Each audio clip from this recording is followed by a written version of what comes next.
План выполнен на 100%. С таким результатом завершает год фабрика номер 12 Удачнинского горно-обогатительного комбината. Напомним, что во время планово-предупредительных работ была самая длительная остановка предприятия. За это время специалисты выполнили различные виды ремонта на всех переделах. Подробности далее. Напомним, что в этом году была самая продолжительная за всю историю предприятия остановка на планово-предупредительные работы. За этот период специалистами был выполнен огромный объем, в том числе ремонт дробилки, который уже стал традиционным. В связи с запланированной заменой мельницы номер 3 необходимо было провести подготовительные работы для демонтажа старой единицы оборудования. Нам пришлось демонтировать конвейер. Циркуляционный конвейер, это бывший 21 конвейер.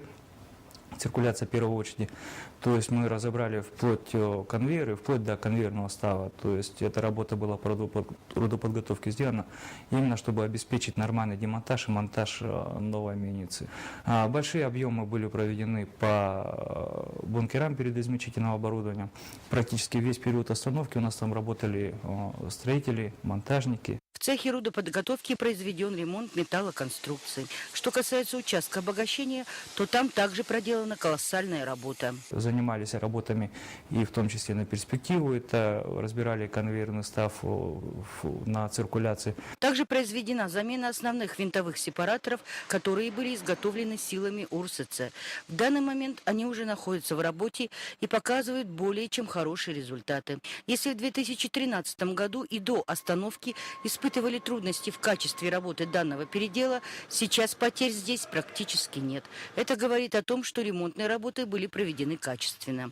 На участке доводки произведен небольшой, но необходимый ремонт, который возможен только в период остановки предприятия. Также большой объем работ выполнен энергетиками. Это и по канализации, это и по вент-системам, это по всем двигателям. В период остановки фирма «Лаком» произвела мероприятие по антикоррозийной защите.